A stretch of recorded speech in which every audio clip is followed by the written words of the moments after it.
Firstly, I'd like to thank Anali for giving me the opportunity to come and speak to you all today. It's a pleasure to be speaking to you all, from the important people at the government, to the people who have come from the dairy industries, and to everyone who has come from the farms today. Firstly, I thought I'd tell you a little about my background. I was born and raised on a dairy farm in New Zealand, a small farm. We were 40 hectares, and we had 100 milking cows. On my farm, it was a family farm, and my dad didn't employ anybody else. So the only labor he had on the farm was myself and my two sisters. So we used to often help on the farm, but I used to make lots of mistakes on the farm. I used to leave gates open, and cows would go in the wrong paddocks, and this made my dad very angry. So often he would sack me. He would tell me I no longer had a job, but I would say to him, "You cannot sack me if you do not pay me." But I think we decided it is better that I work in the office and not work on the farm. So I've spent the last 10 years working for the New Zealand Stock Exchange. I'm the chief dairy analyst there. And during that time, I have been watching the global dairy markets and reporting on them. So firstly, a little bit about NZX, the New Zealand Stock Exchange. So at the exchange, we run the typical activities of a stock exchange. We have shares trading, both equity and debt, and we also have a derivatives market. The derivatives market is for dairy products. So on our derivatives market, we trade whole milk powder, skim milk powder, butter, milk fat, and also we recently introduced a milk contract which our farmers can use. So that is the sort of traditional activities that most stock exchanges do. But in New Zealand, our financial markets are quite small, so the exchange decided to diversify into other areas. So we also run some private markets. So we run the market where electricity is traded within New Zealand.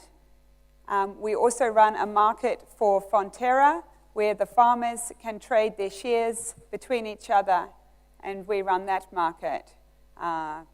We have another division that is it's funds under management for retirement savings.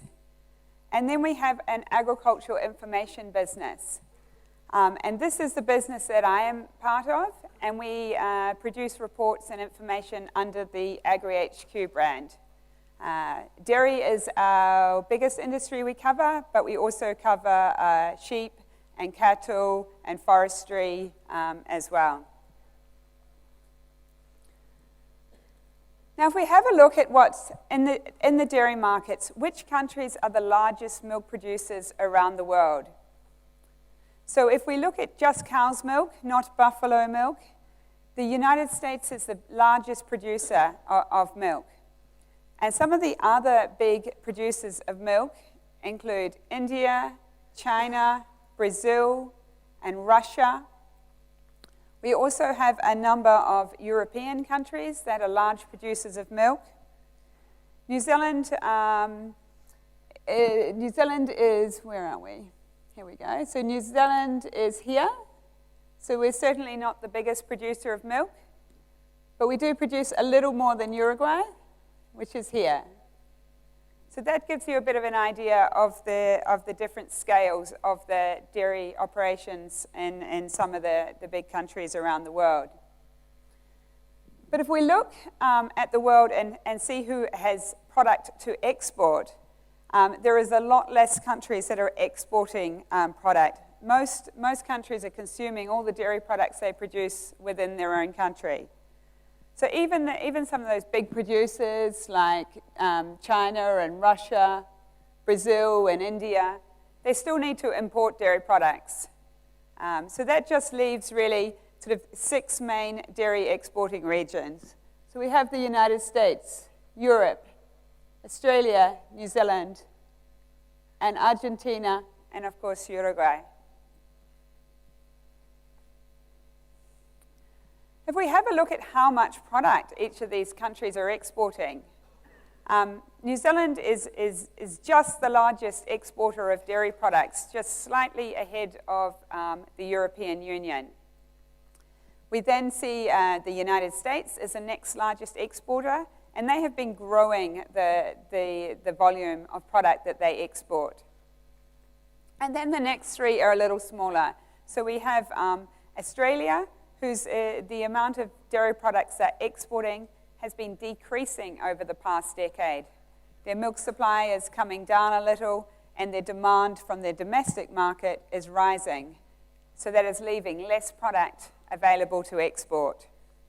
And we also see a slight decrease in the volumes from Argentina, and then reasonably stable from Uruguay. So today I'm going to focus on talking about what's happening in those 3 largest exporting regions. So the United States, Europe, and New Zealand.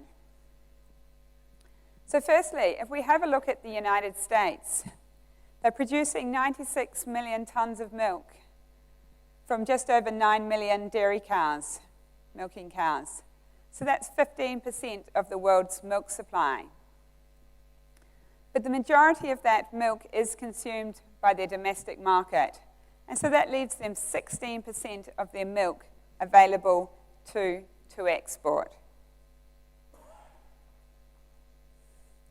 So the main export markets for the United States, their biggest market is their neighbor, Mexico, where they send a lot of non-fat dry milk, skim milk powder. China is now the 2nd largest market for the United States for dairy products, and that takes a lot of whey products from the United States.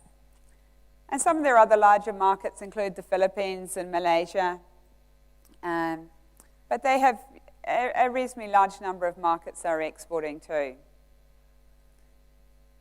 If we have a look at the products that they're exporting, skim milk powder is their biggest export. They also export a lot of whey and a lot of cheese. They export lactose, and a lot of that lactose actually comes to New Zealand, which is used for blending in dairy products. They don't produce or export much whole milk powder, and only small quantities of butter. If we have a look at the milk production in the United States, it's been continuously rising for the last few years. Within the United States, they didn't have the big dairy downturn that we saw in the rest of the world because their domestic market has been very, very strong for dairy products for the last couple of years. And they also have quite large tariffs which prevent product from outside the US coming in without incurring a penalty. So their domestic market was up very high, while the rest of the markets that New Zealand and Uruguay are selling into, were down at a much lower level. So that encouraged that milk supply to keep growing in the United States. If we have a look here, the black line is the milk price that the farmer is receiving. And the green lines is the green bars are the year-on-year growth, the percentage change from the same time the previous year. So you can see there's been continuous growth in milk in that market. When the milk prices came down, we did see milk slow down a little bit, but it has picked up again. And one of the reasons for that is the feed prices. The price of grain is very cheap at the moment. There is a lot of grain available in the world. So even though the milk prices come down, their feed price has also come down. So that's meant it's still profitable to produce milk. If you have a look at that milk price at the moment, in US dollars per liter equivalent, it's sitting about 33 US cents per liter. Now moving on to the European dairy industry. So they produce a large quantity of milk there, 152 million tons of milk. They have 23 million dairy cows, and they produce a quarter of the total world's milk supply. But most of that is consumed within their domestic market, leaving them 12% of their milk to export. So the largest exports markets for Europe, the largest market is now China, followed by the United States. If we go back 3 or 4 years, Russia was certainly the largest market for Europe, but then when Russia banned product from Europe, the Europeans had to look for alternative markets. So they are pushing product into China. They export fat, butter products through to the United States. They also send a lot of product into the Middle East markets, which is very close for them to supply. But they have a large number of markets. They're very diversified. Their 10 largest markets make up less than half of their total exports. So they're exporting to a large variety of markets. So the products that they produce mainly and export from Europe, it's mainly cheese and whey. They do export reasonable volumes of skim milk powder and also whole milk powder, but cheese is certainly their biggest export by far. If we have a look at the milk supply growth in Europe. Now, if you have a look at the blue line, that's the year where the milk quotas were removed from. So the supply of milk was no longer restricted. So we saw in April when the quotas came off. So at this point here, that there was a big lift in milk production. And that was really driven by the removal of these quotas. Farmers could produce as much milk as they wanted. There was a lot of investment in expanding sizes of farms and also the size of the processing factories. So we had another 12 months from that time with very, very strong growth in milk supply. And there was less concern around what the price they were getting paid for their milk, because they'd already expanded their operations. They wanted to fill their farms with as many cows as they now had room for and produce more milk. We then, after about a year of that, we then saw prices had come down quite a lot, and we started to see a slowdown in milk coming out of Europe. But we're just starting to see some increase again this year, the black line here. So they're now caught up. At the end of March, they'd caught up with the year before and are expecting to expand. If we have a look here, this is the year-on-year growth in tonnage, in volume, that's come from that market.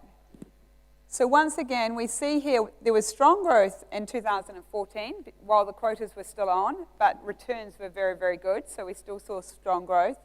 We then saw some constraint in the market prior to the quotas coming off, as farmers tried to restrict the milk they produced so they didn't have to pay as many penalties.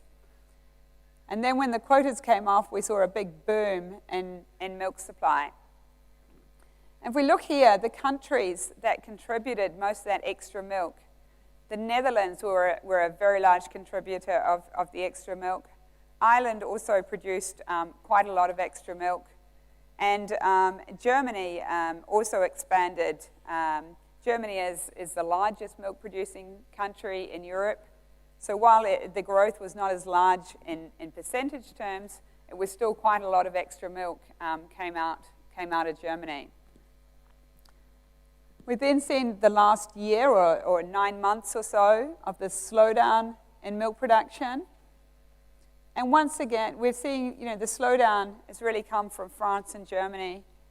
And But now we're at this point here where we're seeing growth again, and it's expanding, and we expect that will continue.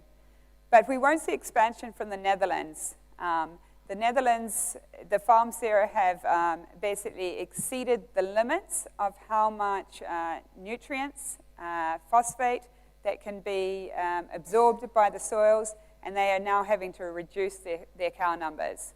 So while we won't see growth out of the Netherlands, we will see some growth out of some of the other countries.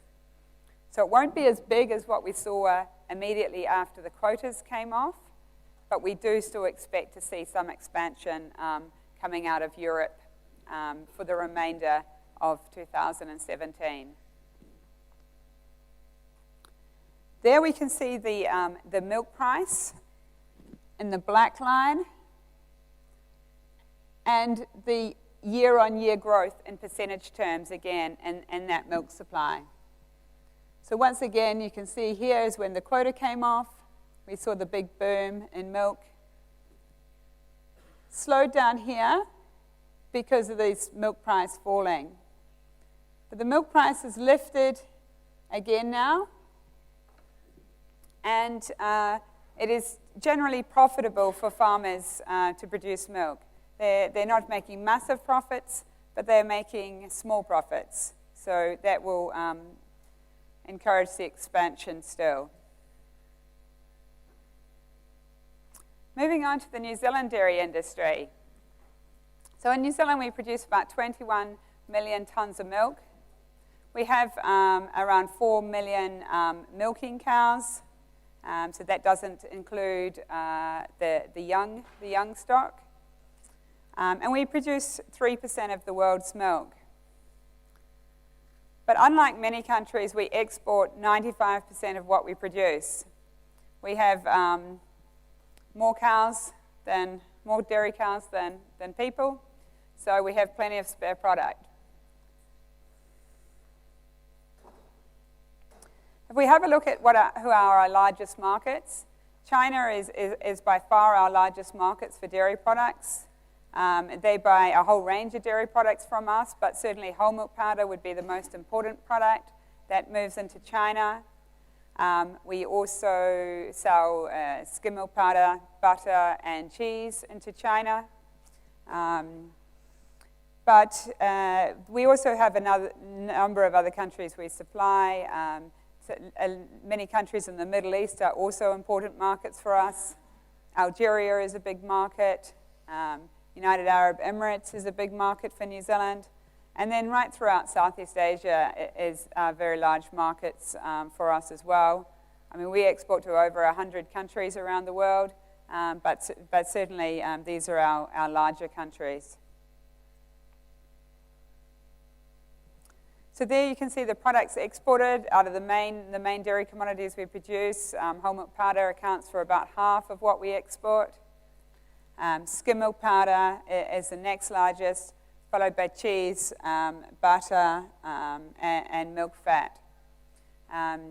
We're not a large producer of cheese relative to many other countries, hence we don't have a lot of whey products that we export.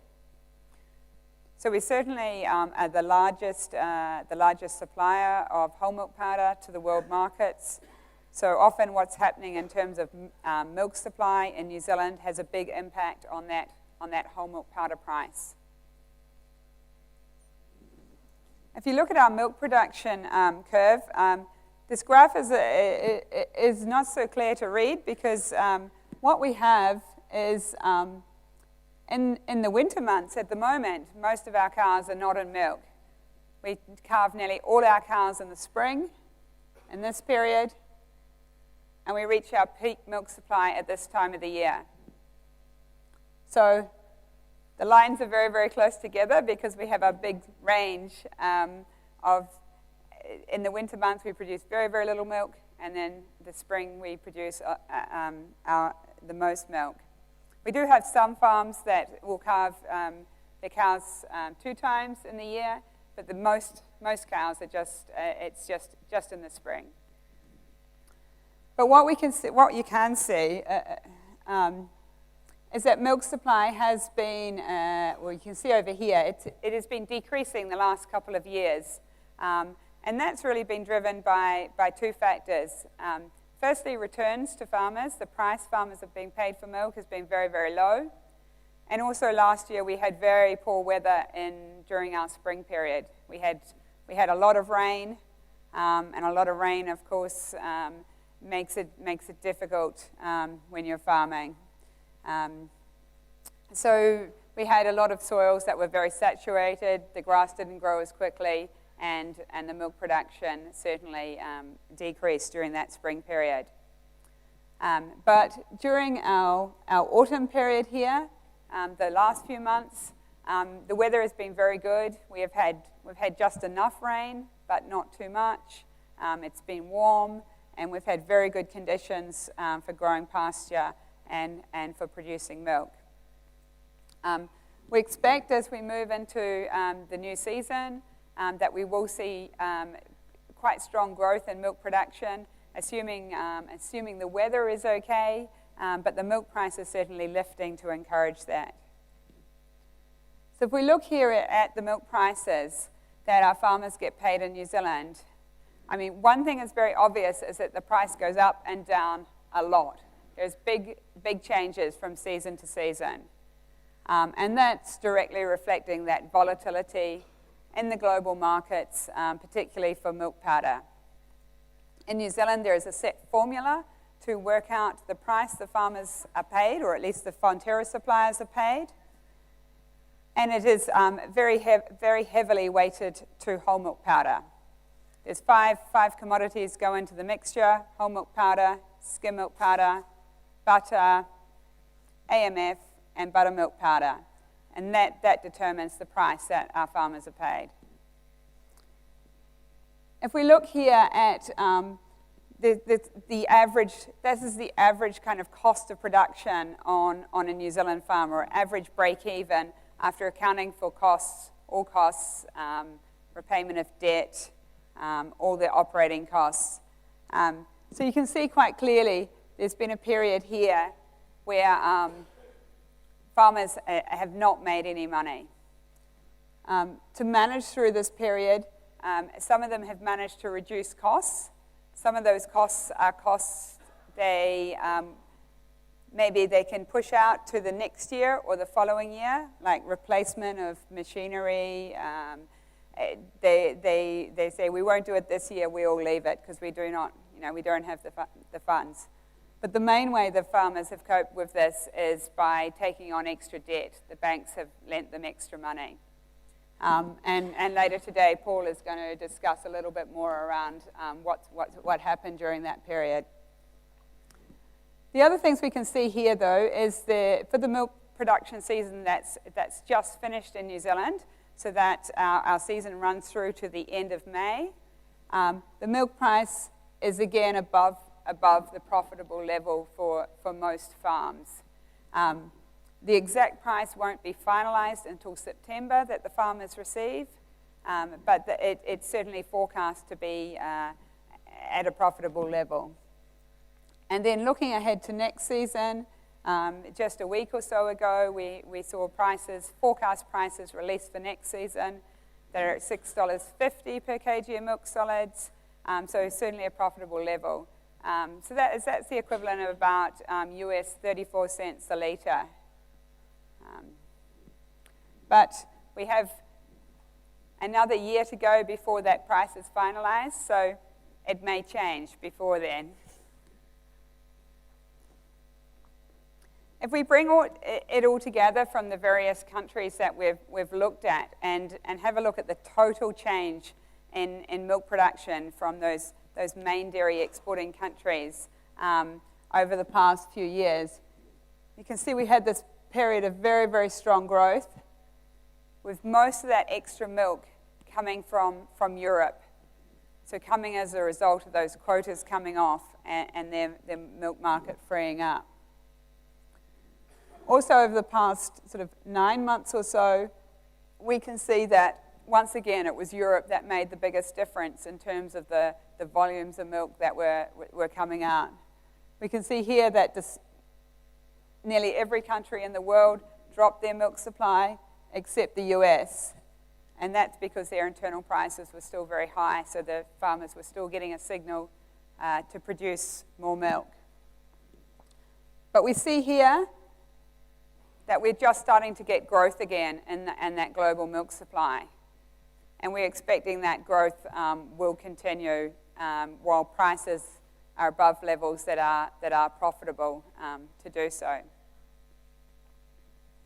So what it really depends is going forward is how much demand there is in the market and how that compares to the extra supply that we see coming.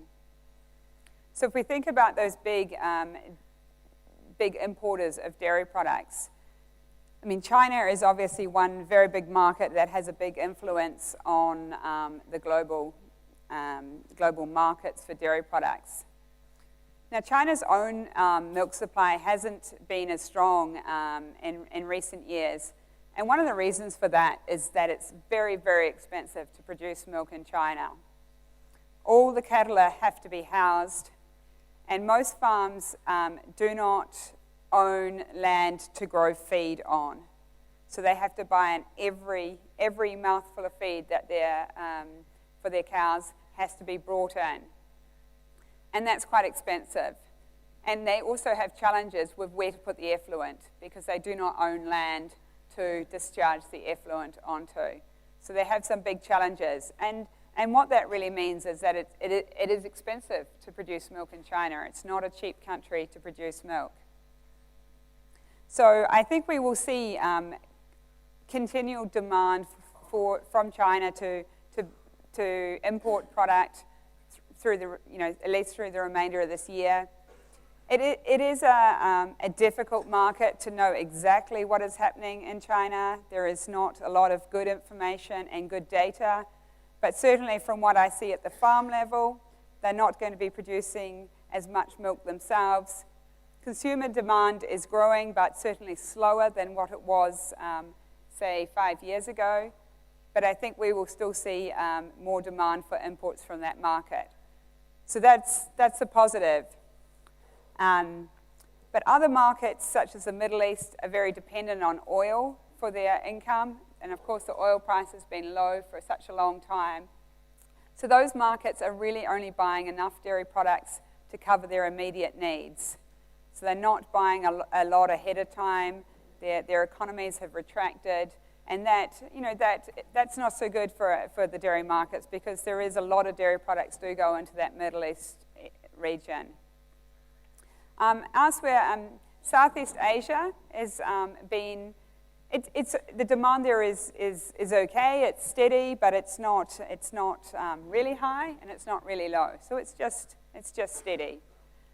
So overall, I think the demand over the next, through to the end of 2017, could be a little lower than the growth in milk supply. So it will be interesting to watch the markets and see where that balance comes out at. If we look here just at the dairy commodity prices that we've seen in the past few years, the gray line here is anhydrous milk fat, AMF. We've got butter in black, whole milk powder here, and skim milk powder down here. So what we have seen is, so we're about here at the moment. So we're seeing a very wide gap, a very wide range between those products, and it's certainly not what we normally see.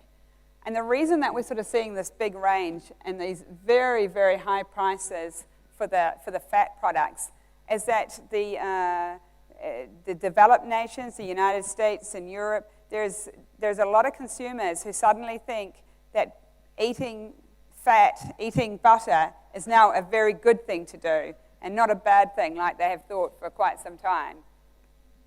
So we're seeing a lot of extra demand from those markets for the fat products. We're seeing consumers buying full cream milk, not the low-fat milk, and they're also buying butter. They're putting butter in their coffee. This is a new thing, and this And all these things are helping the demand for fat.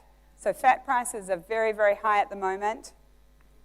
The forward prices here that we see looking forward have come from our futures market. So that gives an indication of where people who are trading these futures think prices are going to go over the next wee while. So the expectation is we will see some decrease in prices in the fats, but will still remain quite high. If we look down the bottom here, we've got skim milk powder, still at very, very low levels and expected to sort of stay at those levels. And one of the reasons for that is that there is so much skim milk powder has built up in the world, particularly in Europe. You know, there's stocks of over 300,000 tons of skim milk powder sitting there. And so while that stock is there, it is limiting the ability for prices to come up, because everyone knows it's not difficult to get hold of skim milk powder at the moment. So prices are likely to stay low. I think those stocks will eventually slowly be released into the market. Some of them may end up in some aid programs and maybe not have a big impact on the market as they come out. The product is slowly getting older that's sitting in those stocks too. There's quite a large portion of it is now a year old or older. So it's kind of losing its value a little bit as well. So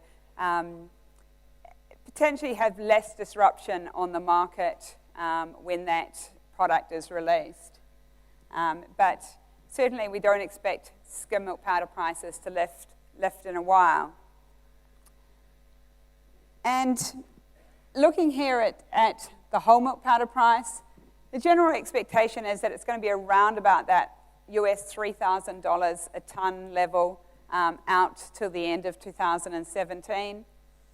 And I think one thing supporting that price, which is good for New Zealand farmers, it's good for Uruguayan farmers, is the fact that because of these very, very high fat prices, we're seeing the US and Europe putting a lot of milk into these fat products, and the remainder having to go into skim milk powder. So they're not being encouraged to put milk into whole milk powder. So that's one positive factor for the markets. So even if there's extra milk comes, maybe the whole milk powder price will be able to stay at that level because there's not so much whole milk powder being produced. Now, to summarize, I think we do expect to see global milk supply continuing to grow right through to the end of 2017. We expect that demand for milk fat will stay up for at least a few more months, possibly right to the end of the year, but eventually those prices will start to come away. We do expect to see more milk powder being produced as the global milk supply increases. Some of that will be skim milk powder, but there will be also more whole milk powder coming particularly out of New Zealand if we see a lift in our milk production. So we do expect to see a general price correction, a general fall in dairy commodity prices, but it just depends how quickly that will happen. Whether prices can sort of stabilize around current levels to the end of the year before falling away. But we do think the fact that there's more milk being produced, we will eventually see this decrease in prices unless we see some higher lift in demand than we're currently seeing. So that will eventually come through to the farm level and reduce the price that farmers are getting paid for milk. And we expect that will probably happen in most markets around the world, and then we'll see the typical cycle and correction that milk supply will slow down and let demand catch up again. Oh, there we go. So that's the end of my presentation, but happy to take questions. We need to put that on. Vamos justamente a brindarle un fuerte aplauso a Susan Kilsby por esta exposición. Vamos a invitar a la economista Mercedes Baraybar y al ingeniero agrónomo Ernesto Triñanes, quienes van a estar moderando las consultas, las preguntas que el público haga. Recordamos, está disponible, seguramente ya han llegado las consultas vía mensaje de texto o vía WhatsApp al 092-901-521. esperamos mientras Mercedes y Ernesto se instalan allí en la mesa. Recordamos que se pueden hacer consultas, reiteramos, sabemos que han llegado unas cuantas, se pueden hacer algunas más para trasladarla a Susan.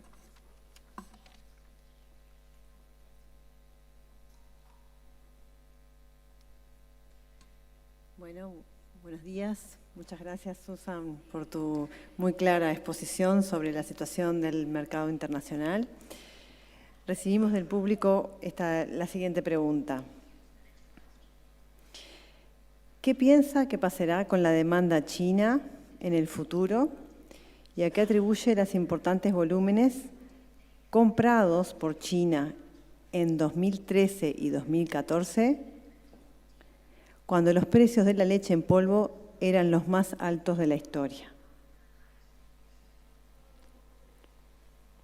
So I think for the remainder of this year, we expect to see demand for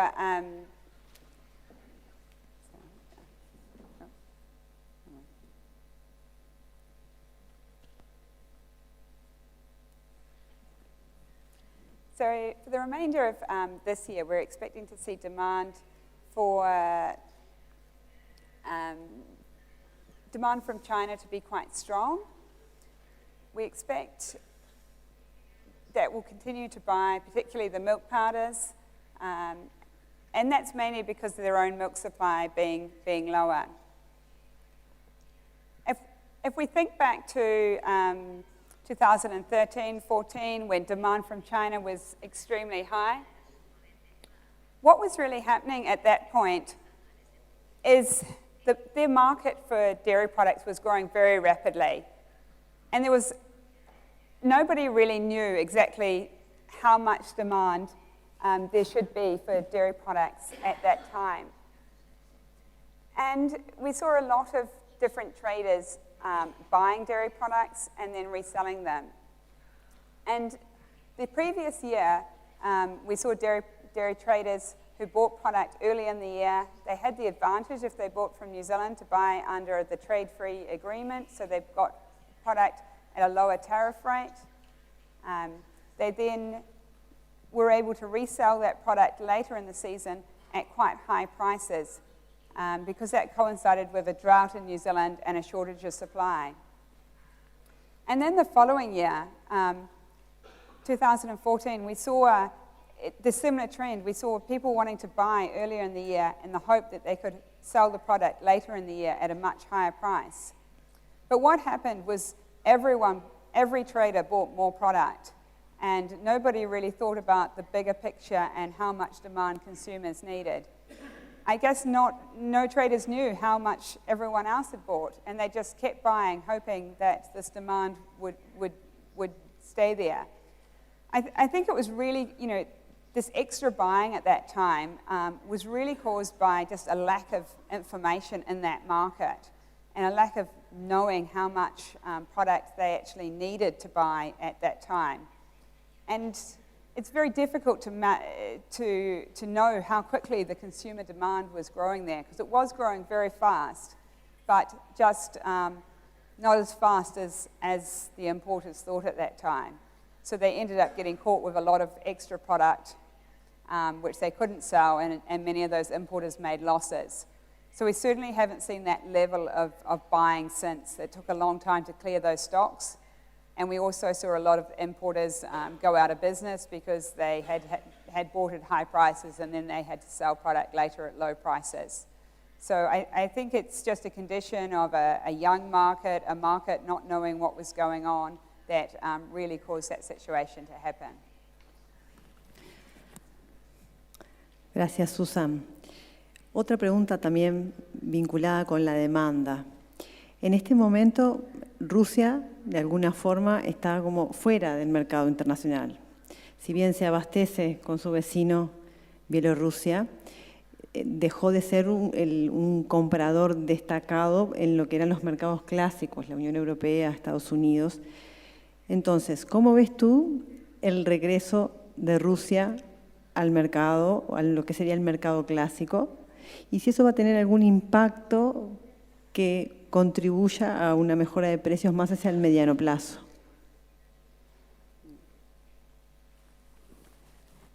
Now, I think in Russia, when they banned the dairy products, and along with a number of other products, they were hoping that they would be able to grow their own domestic market, and it would give their domestic market a chance to grow because they were keeping the product out.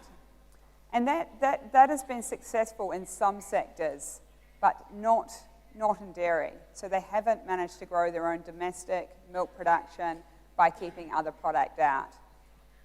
So what we're seeing is there is still some product getting in there through various channels. New Zealand is still allowed to export product there, so there's still some coming from New Zealand and coming from neighbouring countries.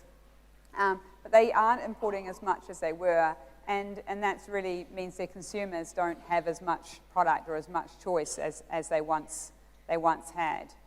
I think if they were to remove all the bans and we could see more product going in there, it would have a small change on demand, but not a big change, because the consumers have to be able to afford to buy the extra product for it to go in there, and the economy is just not that strong.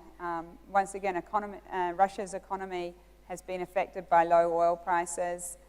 They don't really have the money to buy a heap of dairy products, so I don't think we'll see them return to the market and be as strong as they were 3 or 4 years ago. Bueno, y la última pregunta, Susan. Tú mencionaste que para este año, 2017, se espera que el precio de la leche en polvo entera esté en el entorno de las $3.000 la tonelada. Pensando un poco más allá del 2017, la pregunta es posible pensar un poco más allá o la incertidumbre actual, los riesgos que hay, cuestan hacer previsiones más hacia el mediano plazo? ¿Cómo ves tú la sostenibilidad de esos precios más allá de 2017? So beyond 2017 into 2018, where prices will go, I mean, I don't think anyone can say with a high degree of certainty where prices will be at that time. We are seeing product trading on our futures market through to about April or May next year, still around that $3,000 a tonne. But that indicates prices would be quite flat for a long period of time. And history tells us prices are never flat. We get big ups and downs. It's just we don't know whether it'll be an up or a down at this point. So it really does depend on how quickly milk supply grows and how quickly the demand comes to balance that out. So I think it's difficult to say with certainty. I think it's unlikely we'll go through a period of a really, really prolonged low period of prices like we've seen in the last 2 years again in a hurry, because that was really brought about by sort of the structural change in the European milk quotas being removed, and it was a big change and a big shock, in the market. So generally, we still expect prices will go up and down, but they shouldn't stay low for a very, very long period. You should see them come back up and down more quickly. But I think the only thing I can say with certainty is they will go up and down, and that is why NZX developed a futures market. So it provided a tool for buyers and sellers of product to lock in some price certainty moving forward. Bueno, Susan, muchas gracias por las muy claras respuestas. Gracias